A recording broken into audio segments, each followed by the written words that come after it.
with your donut. Okay, now one last thing is that on March 17th, which is the full voting day, although I recommend that you all go and early vote, I highly recommend, well, if you do go on March 17th, and this place here will not be open because in this room they will be voting. So we will not be able to be here. And because we have the name D in our name, we won't be allowed to be in the building.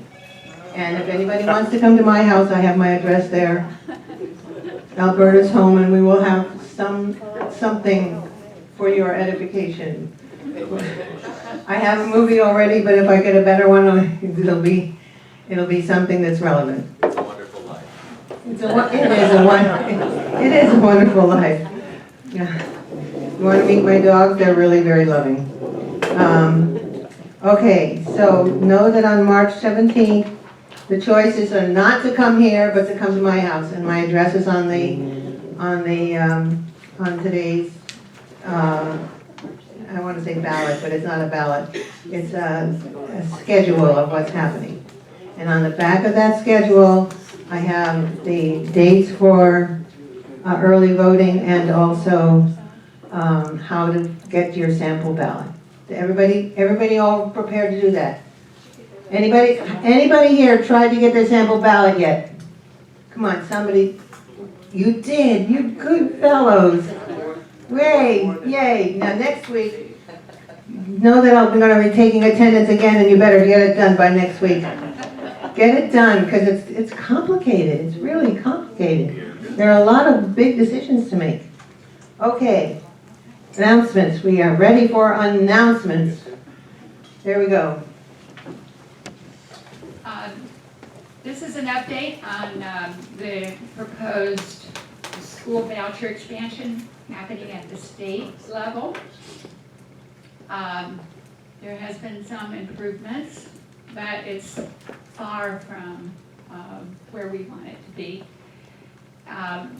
There is still a huge effort to expand vouchers, and there's all the issues that continue to exist. The only one they've given in really on is if you've never gone to a public school, they've decided they would give up on that, on forcing the local school district to pay for the tuition for those children who never went to their school in the first place, never would go to the school. Anyway, they finally realized that that was not going to work, so they've kind of tamed it down a little bit, but they need much more pressure still. I'm going up Thursday and to testify. There's superintendents and public school representatives around the state that are showing up and testifying. People from here went yesterday but couldn't get in because it was a day off school. There were so many people testifying, some of them had to leave. But also the Archdiocese there in strong support of expanding these vouchers. And they have no, there is no audit of what happens to the money once it goes to a parochial or private school. They don't have to submit an audit. The money is actually, when it goes to a parochial school, it's the Archdiocese that decides how the money's spent. It can go to remodel the bishop's house. It can go anywhere. Nobody is held accountable. This is one of the issues. There's others. And the biggest one being that the money comes directly out of the local school budget. The state doesn't fund any of it in this latest proposal of expansion. Anyway, Susan has information I want to share. If you go to Facebook and search this person's name, it's better to give your testimony this way than to call your representative or senator, because this week they're hearing testimony and at the State House, and they are accepting written testimony. So you go to Facebook and search this person's name.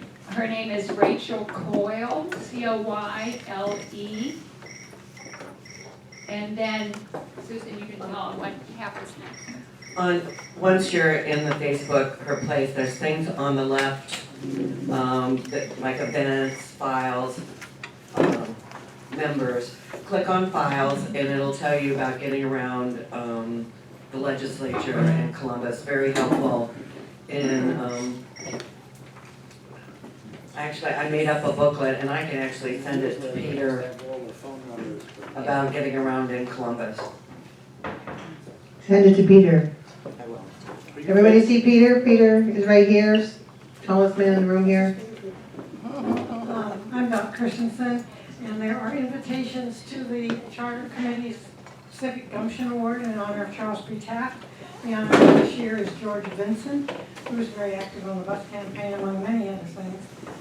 It's March 10th, and there are some blank invitations there on the table if you'd like to click on it. Here we go. Well, were you about to speak? Oh, well, the wonderful speaker we had last week, Cheryl Juncox, National Staff of the Sierra Club. I just wanted to remind people about her and that we need to call the governor, asking him not to agree to all those plastics factories that are about to, may soon be built along the banks of the Ohio River. It's about protecting our river. And when I put, she took our picture, remember, with the big poster about save the river. And I put mine on Facebook, the picture of myself holding. Can't hear you, Martha. I put mine on Facebook, the picture of myself, as others had on Facebook, and a whole lot of people did respond to it. And so if you happen to have had your picture taken that way, Cheryl was taking our pictures, holding that poster, remember? You might put it on Facebook or wherever, because, it reminds people to call the governor. We don't want to put plastic garbage in our river constantly with all these factories along the river. So anyway, don't forget about that. We're continuing to try to help Tracy Hunter pay off her bogus $35,000 in court costs for things she didn't do. Barbara Wolf is here. She's my comrade in this. We have $10 raffle tickets, and you can win, you have 30 chances of winning in the raffle. And I just want to remind you guys that Tracy Hunter bit the bullet for all of us. She got smashed because she was trying to stop the school to prison pipeline. And her life has been ruined because of that. And so if you want to help, Barb and I are selling the raffle tickets. And also, tomorrow, Barb and I and other people are going to be at the Government Square from 4 to 5:30, passing out information about Tracy Hunter case. 4:30, 4, right, Barb? 4 to 5:30 tomorrow. Yes. There you go. I'll take it. Tonight at the Urban Artifacts, there'll be a conversation between Kate Schroeder and Nikki Foster, who are both candidates for District 1. And we're expecting a really good crowd. It's sponsored by quite a few groups. There'll be food first at 6:30, and then the conversation, the program will start at 7. But since there's going to be a good crowd, I would ask you to come early if you are coming. Where was it again? At the Urban Artifacts in Where's Northside in Blue Rock. Where's that? It's adapted church. You're here. It's close to Blue Rock in Hamilton. So, There's a Blue Rock in Hamilton? yes. The old St. Patrick's. It used to, Take the 51 bus. You can just introduce yourself. it's okay for East Siders to come too. 1660 Blue Rock. 166 Blue Rock. Thanks. Thank you, thank you. It's part of creeping secularism. The churches are now good places to get drunk. Not in this one. Candy, we get candy, yes? We have a candidate. We have a candidate. Good afternoon, everyone. My name is Fanon Rucker. I am the endorsed Hamilton County Democratic candidate for prosecutor. I was a judge for 12 years. Thank you. Thanks a lot. It's exciting to see this room full of excited folks ready to vote early, and take other people so that we fill up the roles and actually make a difference around here. I was a judge for 12 years. I started my career as a prosecutor. Then I was a civil rights lawyer before becoming a judge. I was the first Democratic appointee to the court in 16 years. Governor Ted Strickland put me on the court, where I sat and presided over a couple 100,000 cases. Again, I'm the endorsed candidate. I appreciate you all. I'm not here to give a long speech, although I can. I'm very skilled at giving long speeches, but this is important. And the issues in this race are not platform items to me. They're really what I've spent my entire career fighting for. So I don't want folks to just be aware of the race. I don't want folks to just be informed about the race. I want folks to be excited about the race, because this truly is a way that we can redesign our system to reflect those principles of justice that we all know we're entitled to, that measure of justice that the Constitution speaks about, that measure of justice that our prosecutor has not been handing our county for the past 15 years that he's been back in there. That's my career. That's what I'm focused on. And that's what we're going to make sure happens. So please remember Fanon Rucker. Thank you so much. That's an easy decision to make, Judge Rucker. Go for it tomorrow. I'm gonna be there early. Or as early as I can get there. 12 to 2. And here's Katie. Welcome back, Katie. Okay, we are now going to have the first of our two speakers today. Our first speaker is Pete Metz. He's with the Department of Transportation. He's the Manager of Transportation Initiatives for the USA Regional Chamber, whatever that is. And he's going to talk to us first, and then we'll go on. So, Pete, come on. We're happy to hear from you. Thank you for having me. Pete Metz, as you said, Manager of Transportation Initiatives for the Cincinnati USA Regional Chamber, working with a broad and diverse coalition on Issue 7. Many of you, if you lived in the city of Cincinnati, had the opportunity to vote on Issue 22, which was the first step in this two-step process. We're now just under a month away from voting on Issue 7. You'll see a couple things on your tables, but I'm also going to go through this presentation. The first is a letter signed by about 90 Democratic elected officials, candidates, and party leaders in advance of the Democratic Party considering an endorsement for Issue 7. We are thrilled to have received the endorsement from the Hamilton County Democratic Party. So Issue 7 will be on all of your Democratic sample ballots because we know that this is a core issue to Democratic voters and to the party and to elected officials across the county. The second thing you'll see is a one-pager flyer on Issue 7.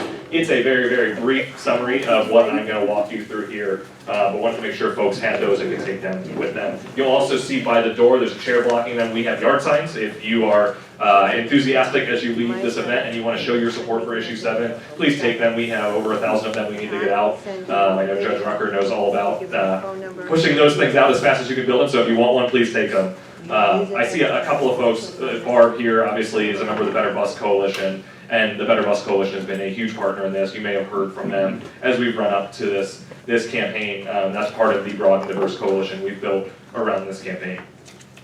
So a couple things that are worth understanding, and folks in this room most likely know this, but when you think about the big community-wide conversations we're having in Cincinnati and our region, whether it's in terms of improving public health or making our region more sustainable, reducing poverty, growing our population, attracting the types of young talent we want to move to our region, transportation is at the center of all of those conversations.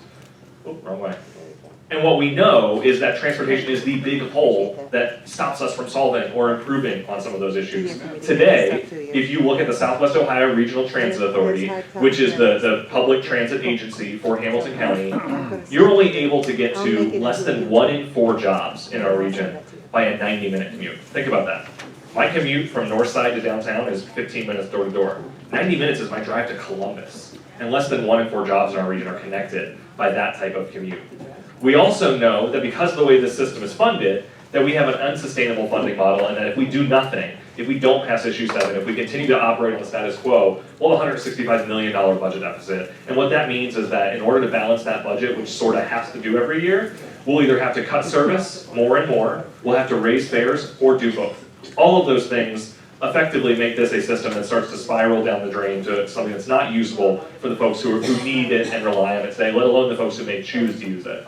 What we also know is that when the system was created in the late 1970s, most jobs were downtown, and most people lived outside of downtown. And so we had this hub and spoke system where downtown was the hub and all these spokes came off of it. Well, that's not true today. I work at the Chamber where we represent 4,000 businesses across 16 counties, and we know that our job hubs are much more dispersed than they used to be. Our job hubs are in Blue Ash and Sharonville and Springdale and CVG and elsewhere, and we have to have a system that's designed for today's jobs and the future's jobs, not the 1970s jobs. At the same time, we know that the state of our infrastructure in Hamilton County is worse and getting even worse. So whether it's the 38 functionally obsolete or structurally deficient bridges we have in our county, did anyone get here on the Western Hills Viaduct today? I drove on that thing in the rain last week. I tell you, it was not a fun experience. So to say nothing of those bridges, there are nearly 1,000 lane miles in the city of Cincinnati, and 50% of all roads maintained by the county engineer are rated fair, poor, or worse, so the bottom end of the scale in terms of the quality of our infrastructure. And so while the need is big, the cost to improve is going up. It's gone up 60%. I think if I updated these numbers today, Mayor Cranley would tell you that it's closer to 100% in the last 6 years, but 60% in the last 4 years, the cost to just repave a lane mile of road in Hamilton County has gone up as the need backlogs. And so, what you have here is a public transit system that's underfunded and outdated, and an infrastructure system that's crumbling and needs replacement. And so what we have in front of us is an opportunity to solve for both of those problems by first repealing the city of Cincinnati's earnings tax, which I'll get to in a second, dedicated transit. That's how SORTA is funded today. It's a city of Cincinnati tax for a county-wide service. And so, we are the only system in the country, in the state, and one of the only in the country that has a local municipal funding stream for a county-wide service. So we need to repeal that and replace it with a 0.8 sales tax that would raise $130 million a year, dedicating $100 million of those dollars to the public transit system, fully funding the Reinventing Metro plan, which I'll walk you through, and $30 million a year in new local funding for infrastructure that will allow us to control our own destiny as it relates to solving local infrastructure priorities. So first, I talked about repealing that earnings tax. In November 2019, we put issue 22 on the ballot with the support of City Council, had the support of a really broad coalition, Democrats, Republicans, Charter Committee, Independents, and we won that election 76-24. I think if you round up, it was actually 77-23. But we won every single precinct in the city of Cincinnati. That's unheard of. On election night, there was one precinct we were tied, and I was like pulling my hair out because I wanted to win every single one of them. And then, someone said, "That's the problem you've got good problems to have." And so this was the first step. What happened with issue 22 is that it repeals the city of Cincinnati's earnings tax, contingent on us passing this Hamilton County sales tax that is now before us in March. Step 2 is issue 7.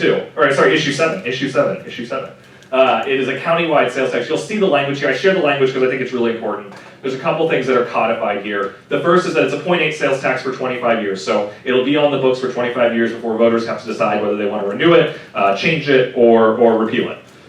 Which, I would argue this is an ongoing need to fund transportation, but we wanted to make sure that there was voter accountability here, that what we can also achieve our policy goals, we give voters a say moving forward. So the first thing I would note, none of these proceeds will be used for the Cincinnati streetcar. This is a levy that invests in the bus system, and it's a levy that invests in infrastructure. The second thing, there we go. 25% of the proceeds will be used for public infrastructure projects. That's that $30 million a year fund. If the levy grows, 25% will always be dedicated to infrastructure. 75% will be dedicated to purposes of operating the public transportation system. So what's that look like? Maybe. That was my 2-year-old. She says what she said.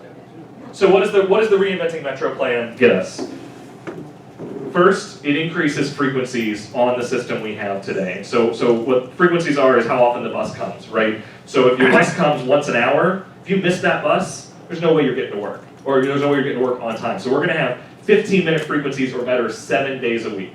The next thing it does is improve span of service. This is the hours the bus operates. Right now, if you work 8 to 4 in downtown or uptown, the bus isn't a bad option for you to get to work. If you work any other time of day in any other part of the community, it's significantly harder. So we're gonna have buses running 24 hours a day. We're gonna have buses that run earlier in the morning, later into the evening. If you try to take a bus on Saturday or Sunday, has anyone tried to take a bus on Saturday or Sunday? You have to plan your whole day around it. We're gonna have a system that is really, really functional 7 days a week.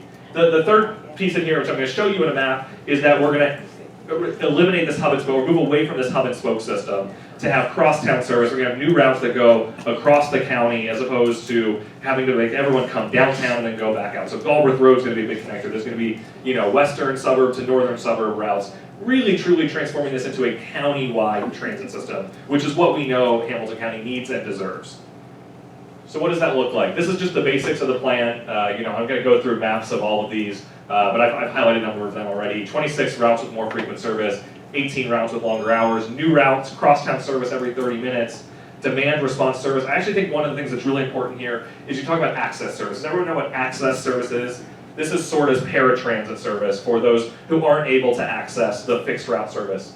Every improvement we make in the fixed route service, the regular bus service, has corresponding access improvements to it. So, this is the type of system that not only will it improve those who are able to get out and stand at a bus stop and get on the bus, but if you're using that paratransit service to be able to get to a doctor's appointment or to see family or what have you, the improvements in access are critical to this plan and make a huge impact on the community.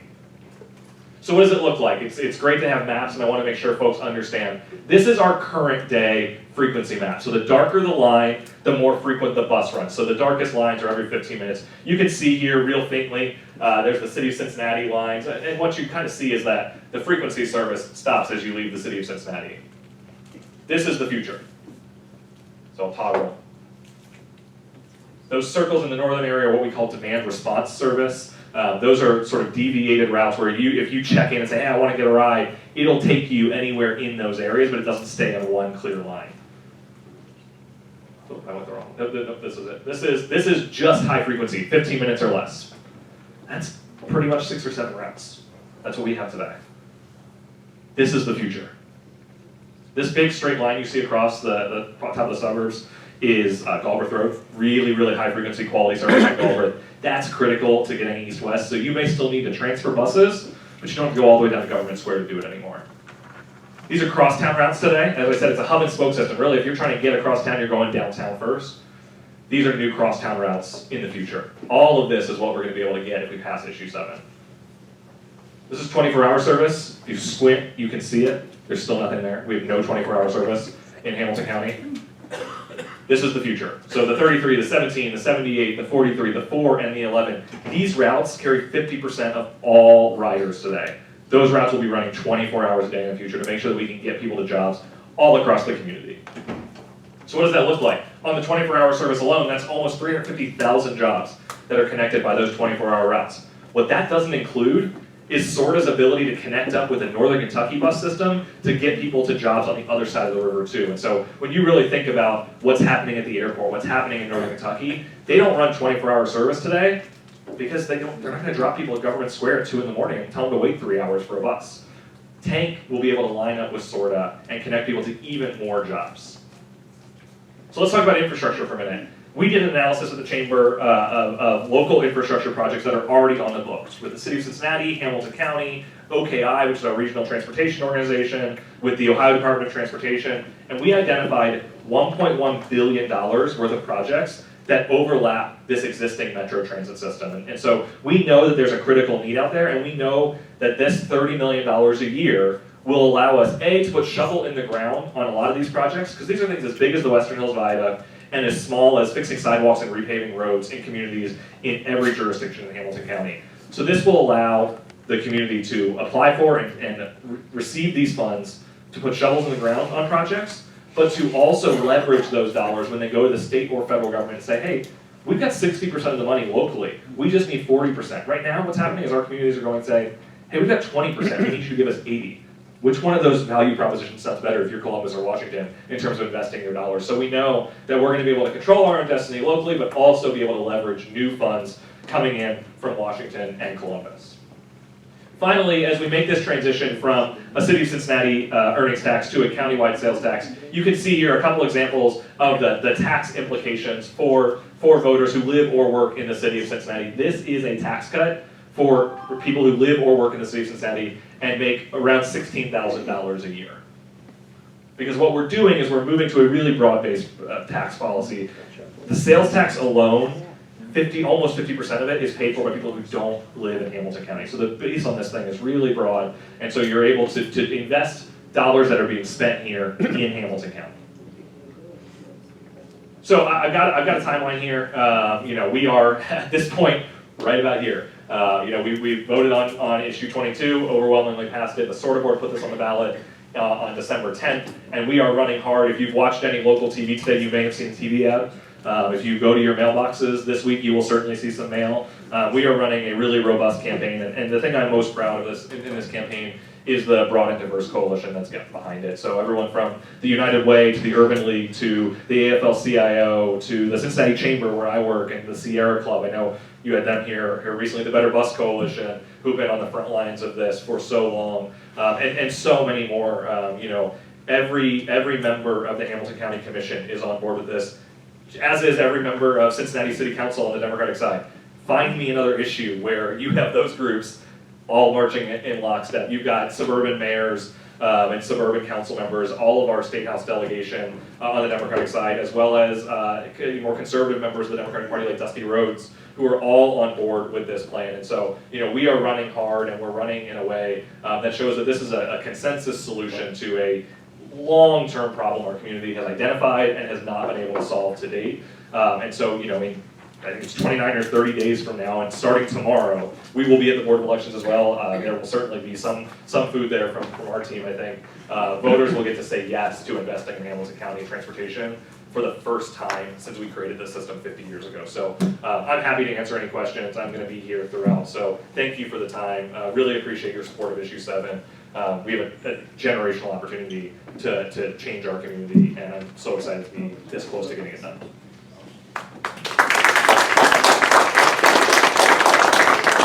Yeah, I'm happy to take questions. Just in principle. Wait a minute, Peter. Here, I'll hand you mine and you can take back. I mean, in principle, the sales tax is much more regressive than an earnings tax. How do you respond to that problem? Yeah, it's a fair question, and one that we don't hide from. So two things. One is that the Southwest Ohio Regional Transit Authority, as a transit agency, has access to the ballot to two different types of taxes. One is a property tax and one is a sales tax. That's the only thing that transit authorities are able to use to fund their systems. We knew that property taxes hit Hamilton County residents and Hamilton County residents only. And so we wanted to move to a system which is the most common funding tool for public transit, which is a sales tax, because we knew that we'd be able to capture so many dollars from outside of the county to be able to do the things we wanted to do. The second piece of it is that investments in transportation are investments in connecting people to good and even better jobs. And so, if you were talking to Gina Marsh, who runs the Human Services Chamber here in town, she'll tell you that the agencies that they work with, they have people who come in every day who may take the bus 5 days a week or 4 days a week, but then on weekends they have to use rideshare, Uber or Lyft to get to work. That costs them nearly their entire day's paycheck just to get to and from work.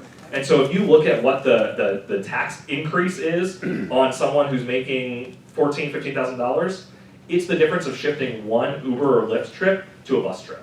And what that also does is open up 350,000 more jobs to 24-hour service, to have 20,000 jobs that had zero service today having service. This is all about a plan that connects people to good and better jobs so that they're going to be able to make a better wage. And so, certainly philosophically, the sales tax is more regressive than the income tax, but knowing the options we had on the table and knowing that this is a plan that connects people to the types of jobs that allow them to make more money is one that was really critical for us. So we acknowledge that, but know that this is the type of plan that can solve for that. I live in Clifton, and one of the things that I see is children in UC have small buses that go around and pick up people in that neighborhood. And I'm wondering, what are the plans to have smaller buses, say, for people that live in Hyde Park to go to Kroger's or to the square? Yeah, that example is just one example of dozens of Band-Aid fixes that businesses and organizations have tried to slap on our community to get people where they need to go, right? The uptown institutions using shuttles, there are businesses who are running their own van services. This is the type of system that for the first time we're gonna have a truly, I like to call it a grown-up transit system. We've had sort of a kids table transit system, and we're gonna grow up to the big leagues. And so what you're gonna see, is that SORTA will be able to partner with those institutions to be able to say, hey, we could do this better and we could do it more effectively. This plan calls for variable size buses, so you're not always just gonna see the big 40-foot buses to be able to provide the service you need depending on what the situation is. So the first thing is that we're gonna have a system that may allow some of those folks who work in uptown to leave their car completely behind and just jump on a regular bus and get to work today where they wouldn't have maybe been able to do that. So Children's or UC Health or whoever is supplementing. But also to then design a system that says, hey, we want circulator service between these 5 neighborhoods because we know folks are going to uptown or we know people are going to the grocery store. You can plan for that because they're gonna be properly resourced to be able to do that. Tell them about the app. Yeah. So right now, today, one of the things I'm really proud of that the SORTA team is doing is they're not waiting until they get new money to solve some of the problems that exist. So they focused a lot of time on rider satisfaction and improving the experience for riders. So there's an app called the Transit app on your phone, and it allows you to buy your tickets for a SORTA bus, for a tank bus in Northern Kentucky, and for a Butler County bus in Butler County. And so you can plan your trip from this app, you can buy your tickets from this app, and you can check and see when your bus is coming next. So you can do the whole thing, it's frictionless, it's paperless, you can transfer between systems really easily now. Will, Oh, sorry. will you have Yeah. Will you have a schedule posted? Because nothing's posted now. In terms of, A schedule for the buses when you go to a bus stop. yes, so the schedule is on Metro's website. They also use a, No, that's not what we're posted. asking. I'm sorry. The stops. Paper. like a paper schedule at the stop, at each stop? You know, you Yes. have no idea Yes. now when the buses are coming, and if you don't have a cell phone, You're holding the speaker. Yeah. and you don't have a cell phone. Yeah, good question. So I don't know specifically the answer to that, but I'm happy to share that with the SORTA team. One thing I do know is that there's significant improvements in infrastructure at bus stops. So whether it's benches, shelters, and what have you, which then would give you the opportunity to have more real-time signs and information. You don't know how long you have to wait with it. I want to follow up on Yeah. that because I think that is the #1 problem in the transit system in this entire city. I moved here in 2005 and this is the only city I've ever lived in my entire life where you cannot walk to a bus stop and see when the buses are departing. It's ridiculous. If that is not there, it is not a user-friendly system, period. It Fair has to be point, there. and I will gladly share that with the SORTA team. The other thing, Share it, push it. Yeah, I mean. I hear what you're saying. The other thing I will say is that the #1 issue with this transit system is frequency and service. And so if you walk out to the bus stop right now, you have to know the schedule because it might not be coming for another 30 or 45 minutes. So you've got to time everything around it. If that bus is running every 15 minutes, you walk out there and you're like, oh shoot, I see the one going that way. You know the next one's coming within the next 12 minutes. And so I agree with you, and we can do more to make sure riders are aware of when those buses are coming.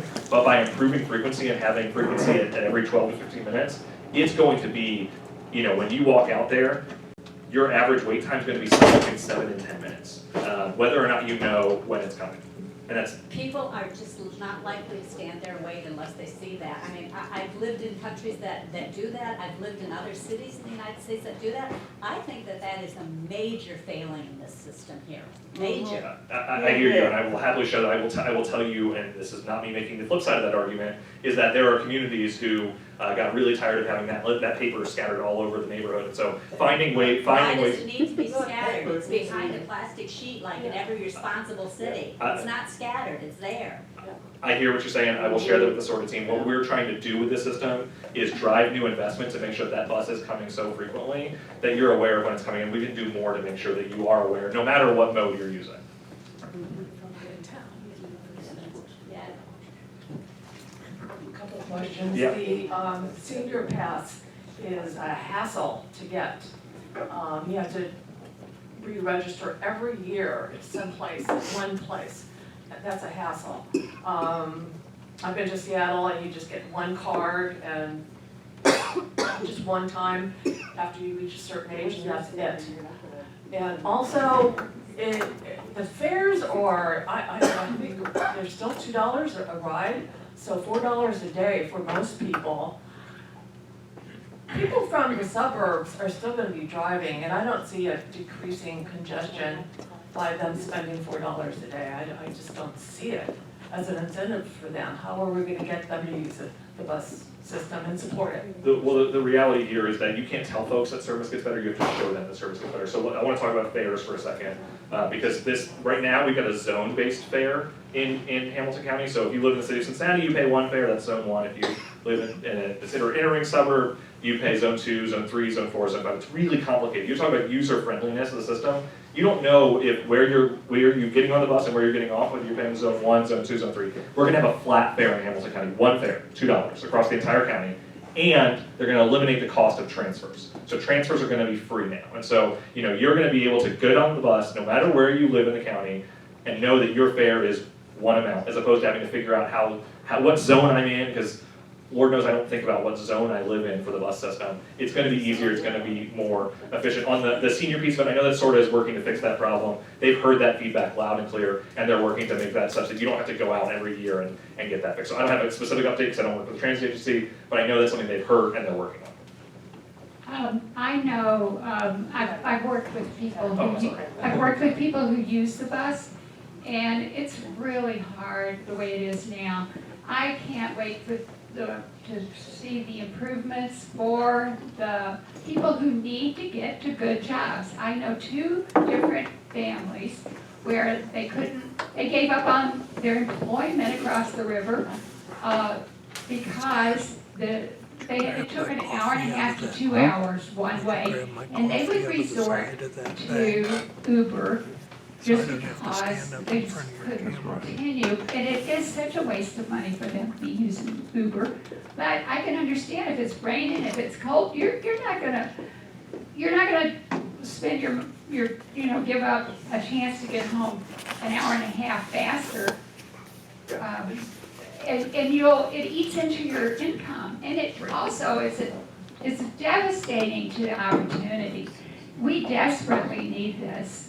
And I hope we don't get caught up in too much, rancor about the imperfections, because it may not be perfect, but it's gonna be a huge improvement. And we have this huge poverty rate here. We gotta deal with that, and getting people to good jobs is the key. Well, I want to go back. wait, I'm sorry. Well, sorry, I don't mind waiting, gosh. Look, when I drove down Reading Road today from Paddock Hills, I passed several buses. They didn't have much of anybody on them. The last one that I could see the best had nobody on it. These were going towards downtown. The last time this came up, some of us, 4 years ago? We talked about, as one person has mentioned today, small buses are the answer. These great big buses, little ones go around and do this, that, and the other, and there can be a lot of routes. We see that in Europe, we see that sometimes in other towns. These buses cost a bloody fortune. How many millions? I forget, but we knew that last time. And that was part of why many of us said no to more of those great big buses that had nobody on them. And I just, okay, you're the chamber. I have to look very hard at anything that the chamber is asking us to fund with our taxes. Put a sales tax on us. Those corporations in your chamber, some of the biggest in the country, why don't they cover this? Let them pay for better bus service. Well, I will tell you, it's not just the chamber who's asking for this. As I said, there are, 90 Democrats here on this list. There are 35 other organizations in the community. This is a consensus plan. This is not the chamber's plan. I just happen to be an employee of the chamber while also having a background in Democratic Party politics. And so I hear what you're saying. I think those businesses are all in on providing new talent. Those businesses are all in growing and connecting people to jobs in our community. But I don't want anyone for a second to think that this is just the chamber who cooked this idea up. This is a consensus plan designed by the community. To your point on buses, I want to make sure that folks understand a couple things about buses, because we hear this a lot about empty buses at different times of day. If you go on Reading Road between the hours of 6 a.m. and the hours of 9:30 or 10 a.m., every single one of those buses is full. Reading Road is the busiest corridor in Hamilton County for bus service. What we also know is that, because the system as it's designed today only has so many vehicles, they've got a huge capital backlog, their choices are either run a big 40-foot bus all day long on Reading Road or run no service at all. And so this is a plan that moves to having variable size buses to fit the needs of the routes, so that we have the type of service we need in every corridor. But I like to use the example of a parking lot, right? We drive past a parking lot outside Home Depot at 11 o'clock at night on a Tuesday afternoon, and no one decries the fact that that parking lot is empty and underutilized.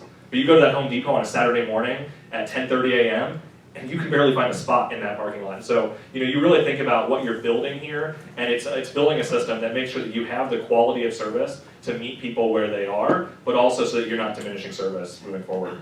Okay, I just want to get back to something. I've lived in Europe for 9 years, and I've traveled all over. It's important that you show that the bus system is for everybody. You need maps of the routes of the buses taking, and you also need a schedule. I don't care what you say, people come up and they look at it and they want to see how long they have to wait. And you're telling us only 15 minutes.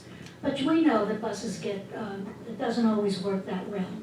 But if you have some kind of schedule, you can count them, or people feel more at ease about it. And I think you need to really look into that. Yeah, I don't want you for 1 second to think that I disagree with you, that we need to make the system as No, I user-friendly just as feel possible. you're not listening. Ma'am, I'm sorry that you feel that way, but I absolutely am listening, and I hear you, so. No more questions. Jim, we're going to go to our other speaker, and you can ask at the end, okay? Just one thing very quickly that I think is really important. I want to make sure folks understand that when we move to a county-wide funding system, the majority of this board is going to be appointed by the county commissioners. So I want to make sure that's clear. Okay.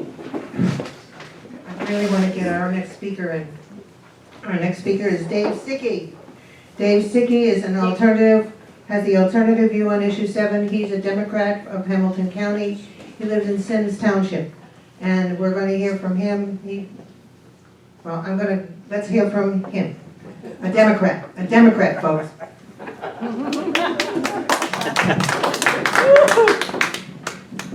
Well, I am a Democrat, and the first election campaign You I have to worked hold in. it closer. Can you hear me? No. Just hold it.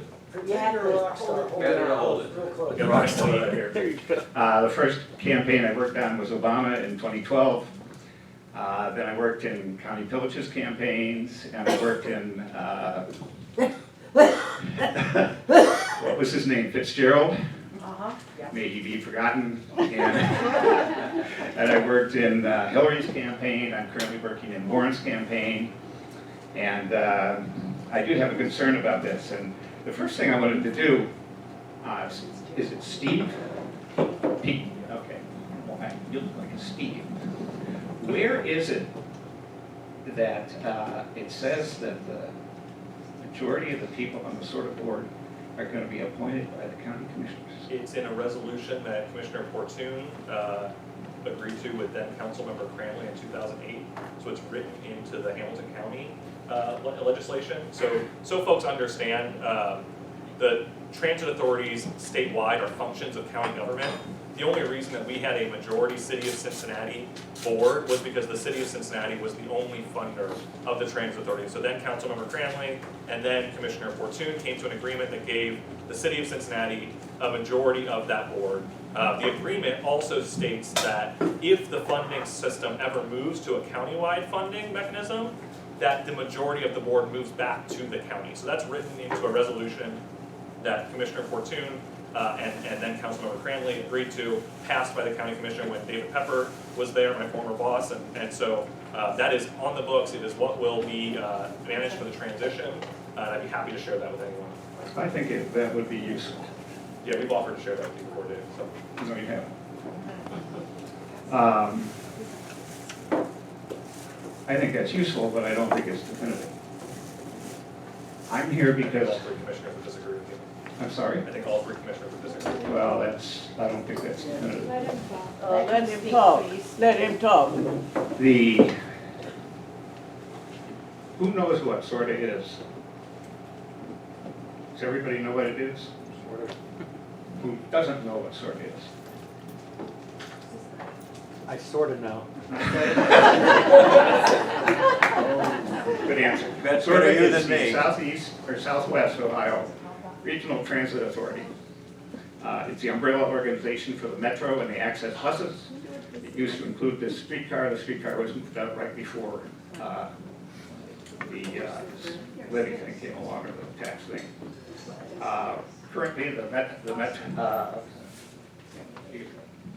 Currently, the budget for SORTA is about $100 million a year. 54 million comes from income tax on people who live and work in the city of Cincinnati. And the city council currently appoints 7 of the 13 SORTA board members. So they do currently control the SORTA board of trustees. Now, maybe there's a piece of paper out there that says it'll change. I assume there is, and I'll get a copy of it. But if this sales tax proposal passes, It's all connected, all you have to do is What will just push the button and what will you happen got the green and is it'll that the budget will go up to $130 million a year. goes over the head. And that's $3.3 billion over the 25 years. Okay. That's a good point. The income tax on the city people will go away, although they'll pay the sales tax. Parkinson's. And out of that $3.3 billion, $2 billion will come from the people who live outside of the city. So the city residents will contribute about the same. The $2 billion will come from the people outside the city.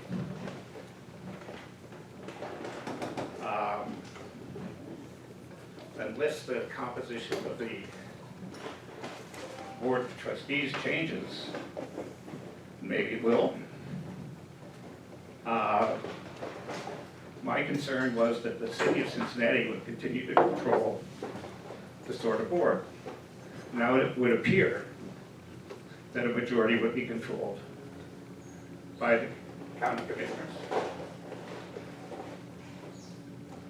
I do not believe that any single body, whether it's the county commissioners or the city of Cincinnati, should control the board. My feeling is that, as it is true in Cleveland,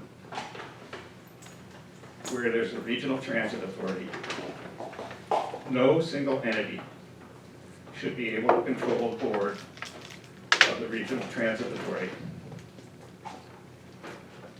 The control of the regional transit authority should be divided amongst the people in the city, the people in the county, and the mayors of the different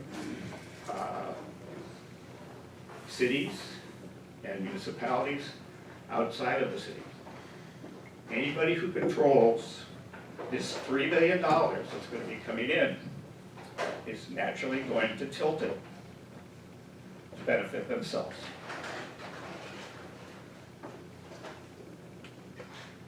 And I think that is a reason, until we get it pinned down, about what's really going on here. Because this thing that was agreed, 12 years ago? Okay. Until I started poking on this issue 2 months ago, the existence of this thing that was agreed between the current mayor and our now deceased county commissioner wasn't even brought up. So, now it's brought up. I think it's time that we got some transparency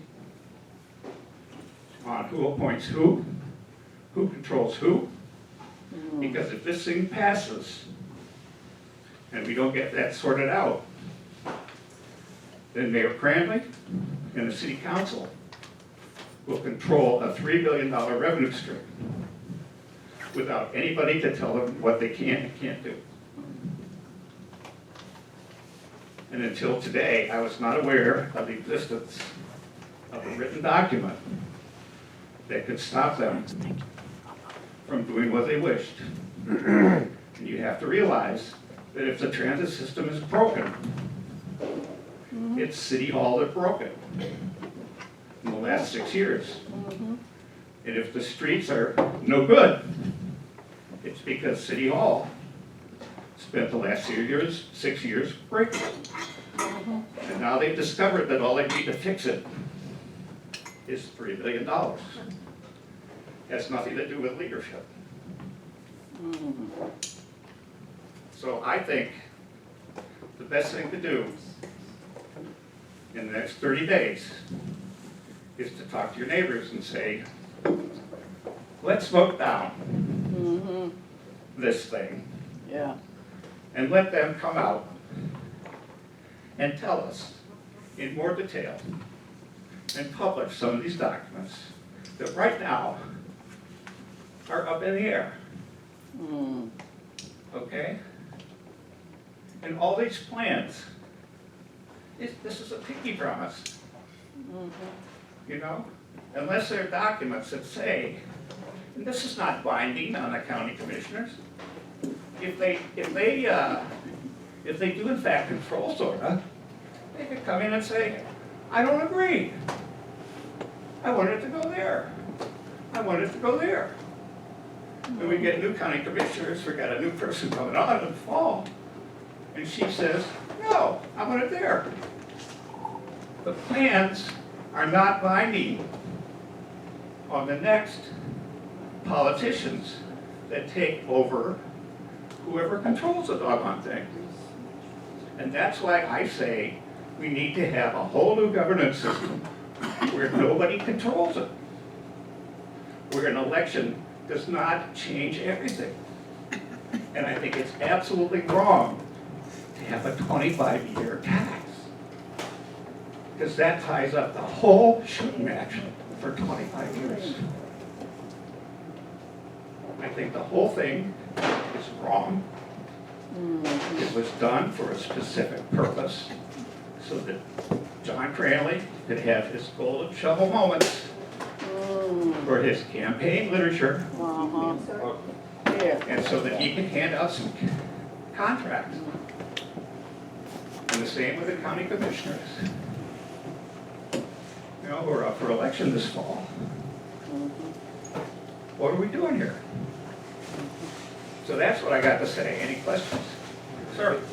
Yeah, if I understand you, what you want is some totally decentered kind of thing in which nobody is actually accountable. If you have, you know, neighborhood groups and,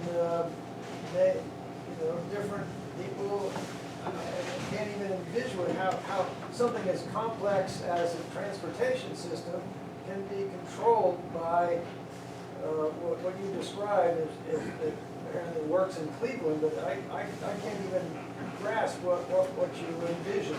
City of Cleveland has a regional transit authority. There are 10 members of the board. 3 are appointed by the city, 3 are appointed by the county executive, 4 are appointed by a board, a group of the mayors outside of the city. They have a board. The board hires a chief executive. The chief executive is responsible to the board. They get input from the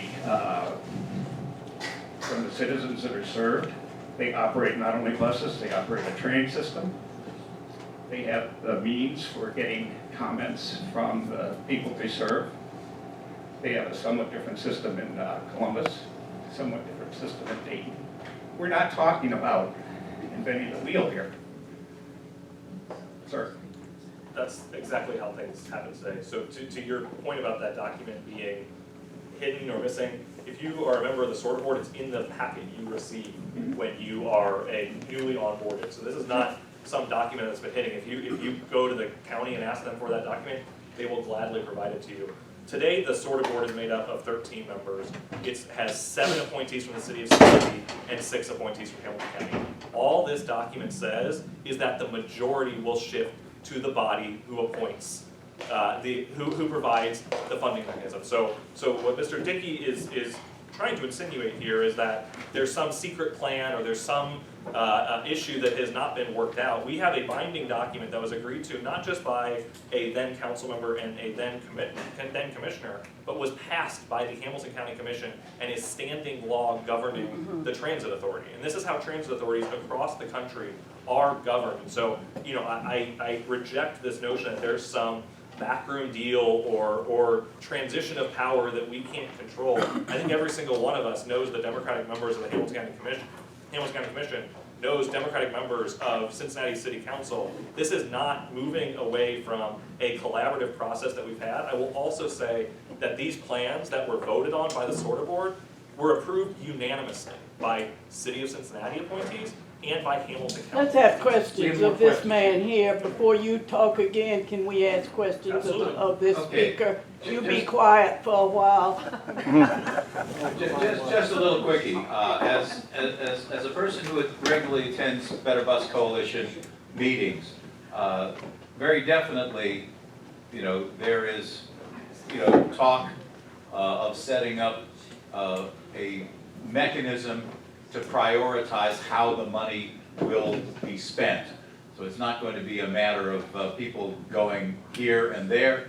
The idea is that they will develop a list of things, you know, by priority, and that will become public knowledge. So you'll see where the money is coming into and where the money is going out of. That will be a, you know, part of public record.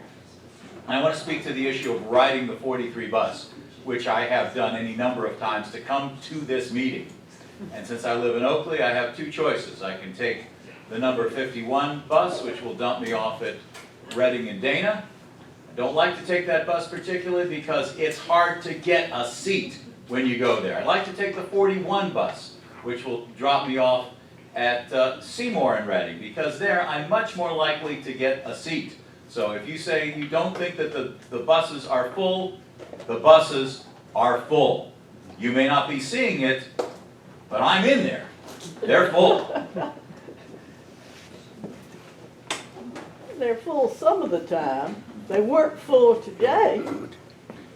I didn't know they were ever full, but that's interesting. But mostly they're not. That I see. Anybody else? Yeah, I'd like to say something. Until about 5 years ago, there was no accountability for tax abatements that are handed out like candy in Hamilton County and the city of Cincinnati. Until this lady right here started investigating with the city of Cincinnati and Hamilton County, was a database even created that tax abatements could be tracked. That's scary, folks. That's real scary, because there was no accountability, and there's still no accountability when these developers who decide to do something against what they agreed to. There's no accountability in the city or the county to take away that tax abatement. We have also asked recently for documentation on the 12 TIF districts that the city has. How they spent their money, who got that money, what they used it for. From what Chris Sillock said, everything he sees in these TIF documents is parking garage after parking garage after parking garage after parking garage. We see very little things that the community councils are asking for. And now right in December, they ramrodded through 15 more TIF districts, which is siphoning off our taxpayer dollars into private funds. City Council and Hamilton County both have significant problems with transparency and accountability. I encourage what you just said about coming together to have transparency and accountability on this money. How decisions are gonna be made, what those decisions are, how much is being spent on it. Because right now, it's been so loosey-goosey in Cincinnati, and we are in trouble. Our roads are in trouble. Oh, yeah. We know the problem. When you can keep giving tax abatement after tax abatement after tax abatement after tax abatement, it's exactly what's gonna happen. Go to any Cincinnati council meeting and you will see 12 to 15 tax abatements of millions and millions and millions of dollars that are not going into the coffers of Cincinnati, but are being given to developers. It's an entitlement program. It is. And that's why I'm really concerned about accountability and transparency with this money. And until that is spelled out, I'm really very nervous about voting. And paying for it. And, because I know the people of Cincinnati need this. I know we are desperate for a quality mass transit system. Desperate. I see the parents of my children that I've taught for years who can't get jobs because they have no transportation. And that pulls at my heartstrings. But I also know if we do not have accountability and transparency, it's going to be no different than what we've got now. So that is my biggest concern. And I really want you all to come through and find a way to bring us on board and say, we can trust you. Because right now, I can't trust. Does SORTA have board meetings? Yeah, can I Yes. respond to that? Because I think it's a fair question, and I want to make sure. And they're open to the public? Yeah, so I think we just have to start going. So, sorry, this microphone's off. There we go, you can hear me? Yeah. A couple things on that, because it's a fair question, and before this levy was put forth, so the basic things.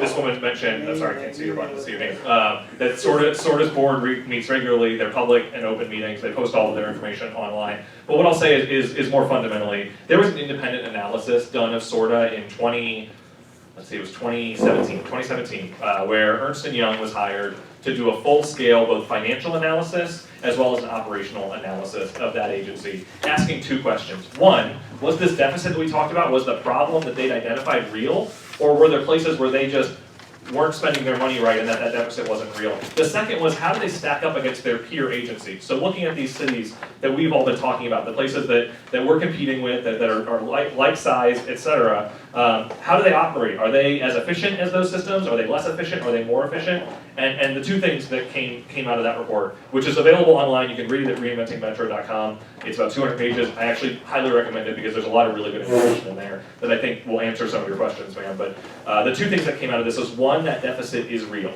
That there were no, as the analyst put it, there's no low-hanging fruit anymore to close that gap. That is a systemic gap in the way this organization operates. And two is that when they were benchmarked against their peers, they were found to be as efficient or more efficient in nearly every operational and financial category compared to the City of Columbus Transit Authority or Cleveland RTA or any of the other systems. So I can tell you, because I know the leadership at these agencies, I've worked intimately with them.